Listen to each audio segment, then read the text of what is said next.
So Richard, I understand that there was this story you heard in your youth from one of your brothers that involved behavior between 5 characters, which was from the Popeye cartoon. Yep. Which involved Popeye, Olive Oyl, Brutus, Wimpy, and a new character we threw in there, Chris. Chris. Exactly.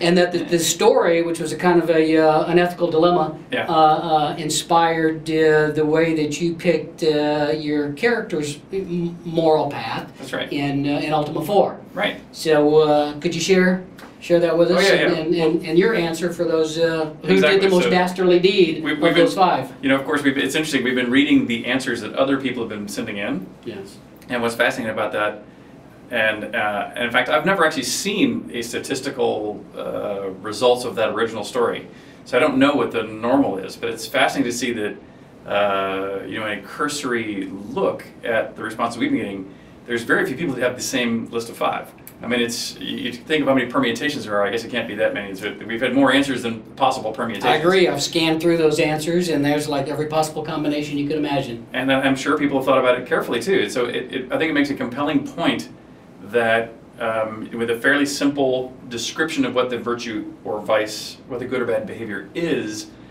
you can suss out something true about somebody's general nature. So for me, I have to rethink about it too, and I'm sure that down through the years my answers have changed. I don't remember what they were back in the original day, but as I look at it, you know, I definitely see Brutus, who basically did committed rape effectively on a woman who needed an answer. He's definitely the top of the heap for me from a dastardly deed standpoint.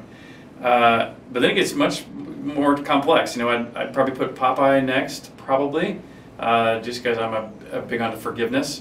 Then you know, I might put Wimpy next, just because I think it's kind of he wimped out. He wimped out. He's kind of a jerk in that sense. I just think Olive Oyl. You know, it's interesting. For me, I find it fascinating. I put Olive Oyl as far down on that list, just because I think she was properly motivated, even if incorrectly, made a bad choice.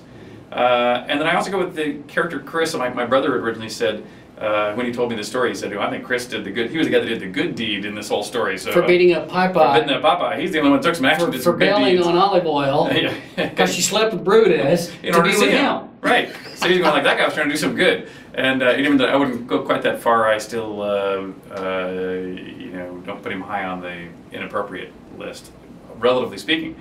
But again, that's my answer today. I'm sure I've changed a number of times. And I remember when you asked me this question, or y'all asked me this question several months ago, and I thought about it for a long time.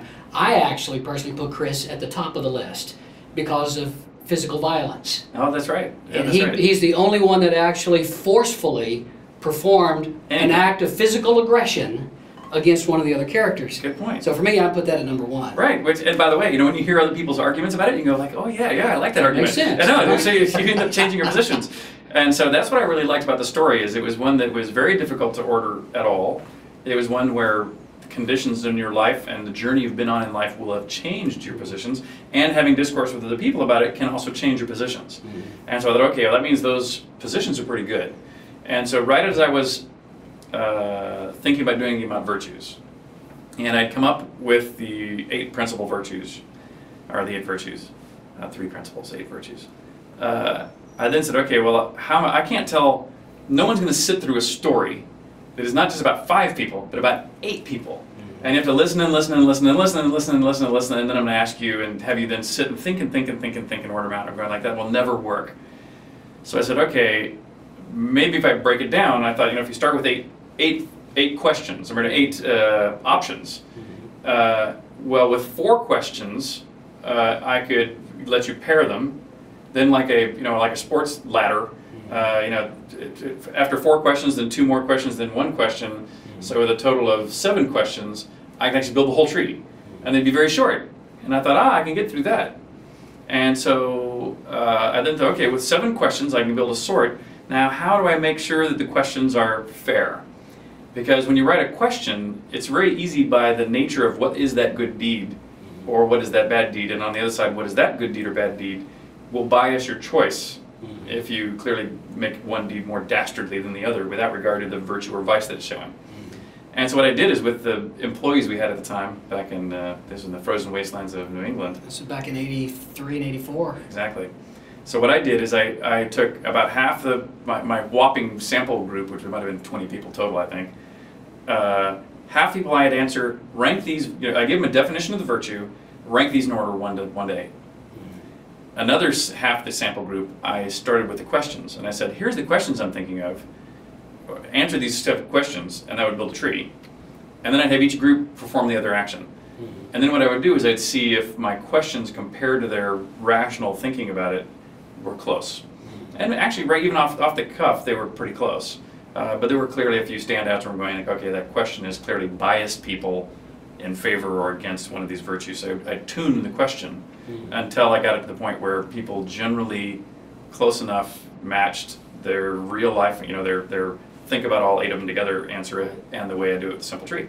And so that worked out actually pretty well. And even from the beginning when I put it in the game, I was I know I liked it, and it obviously survived a long time in Ultimas. And there've been half a dozen other games out there now that have done something very similar to Gypsy profiling. Absolutely. Anytime anybody mentions their memories of Ultima 4, that's one of the very first things that they all seem to remember. Oh yeah, that's where I had to answer those moral questions in order to pick my path.